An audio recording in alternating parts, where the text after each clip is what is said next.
3. And these legal challenges seem to be working. A federal judge ordered an immediate unfreezing of funds. Trump appealed, but the appeals court immediately rejected it. So the legal system can work quickly when it wants to. Something tells me the next 4 years are going to get very hairy. Balls. And so Trump is at war with the courts. He tries to push his agenda through. Judges, mostly appointed by previous presidents, block him. Conservatives are calling these activist judges, rogue judges abusing their power by imposing their will on the country through lawfare to shut down Trump's agenda. Essentially, the left is saying Trump is violating the rule of law, and the right is saying judges are violating the rule of law. I know you are, but what am I? So much easier when a judge is jury and executioner. This is actually a repeat of what happened during Trump's first term. For every issue from transgender people serving in the military, to climate change, to the 2020 census, to the Keystone Pipeline, these activist judges have waged an assault on Trump's agenda.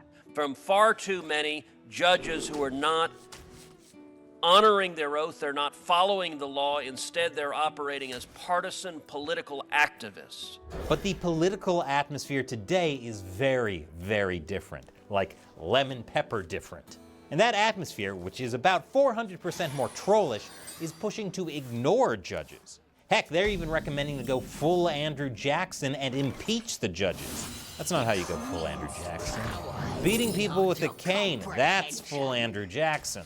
Yes, I think he should take a page out of Andrew Jackson's playbook. President Andrew Jackson defied a Supreme Court ruling concerning Cherokees and pushed for forced Native American removals, which led to the Trail of Tears. So are people saying that Trump should start a trail of liberal tears? Hopefully he won't bring back slavery so he can literally own the lids. Some officials are doing just that, ignoring judges' orders. But if Trump just ignores the courts, is he throwing out the rule of law like his critics claim? Well, get ready for some of that America Uncovered nuance. There is a legitimate concern that the judicial branch is interfering with the constitutional powers of the executive and legislative branches of the government. And this debate is not new. Who has the last word on interpreting and executing the law has been a debate since the very beginning of America's founding. I've covered on the show how Supreme Court rulings have had the effect of essentially creating laws, which is supposed to be the job of Congress, the legislative branch. Vice President J.D. Vance tweeted, do we still say tweet? Judges aren't allowed to control the executive's legitimate power. He used the example of how judges can't tell a general how to conduct a military operation or an attorney general how to use her discretion as a prosecutor. Because these judges are out of line. They don't have the authority to go in and commandeer the presidency and undo the election of November 2024. Basically, the argument is, who are they to judge? This is an argument even Harvard law experts like Adrian Vermeule agree with, which raises a very important question. Can a small local court that makes decisions for its area issue a ruling, an injunction, that applies to the whole country and affects every American? The clear answer for Trump and his supporters is a loud and resounding no. But court injunctions have been used for a long time to block presidential action. Individual judges and their injunctions stopped George W. Bush from enforcing several environmental regulations. The same thing happened against a bunch of Obama policies, most notably against his DAPA policies. And of course, it happened a gazillion times against Trump in his first term. Heck, it even happened against Biden's student debt relief plans. So injunctions are a crucial barrier to preventing tyranny, or annoying roadblocks from activist hacks. Kind of depends on if your guy is in charge. Now, there are arguments that judicial courts imposing injunctions on Trump's policies go beyond what's within their judicial power, the power to issue binding judgments and to settle legal disputes within the court's jurisdiction, as laid out in the U.S. Constitution. For years, people questioned if they're legal in the first place.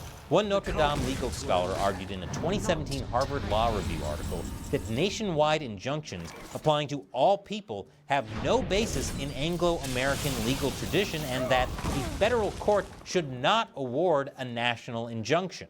In his opinion for the 2018 Trump v. Hawaii case, Supreme Court Justice Clarence Thomas also questioned national injunctions, saying American courts don't provide relief beyond parties to a case, because for most of our history, courts understood judicial power as fundamentally the power to render judgments in individual cases.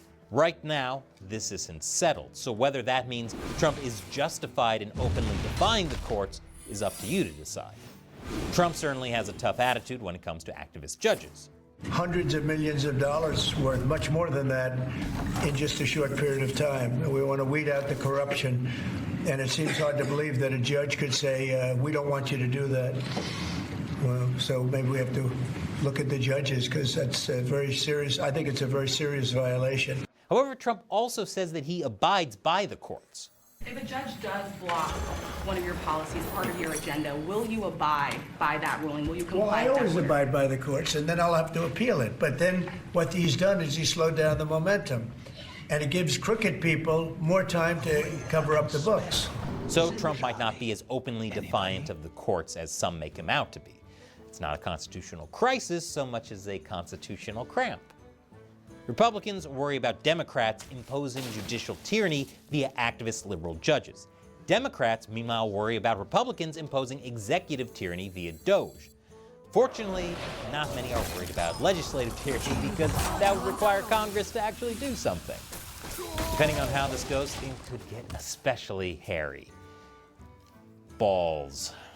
This episode required a ton of research to get all that crunchy nuance I know you love. And research requires coffee. Lots of coffee. Help me and my staff get the caffeine we so desperately need by subscribing to our new premium website, AmericaUncovered.tv. You can click on this button that's been on screen, and you like video games? Of course you do. Check out my recent review of the new game Kingdom Come Deliverance 2. Once again, I'm Chris Chappell. Thank you for watching America Uncovered.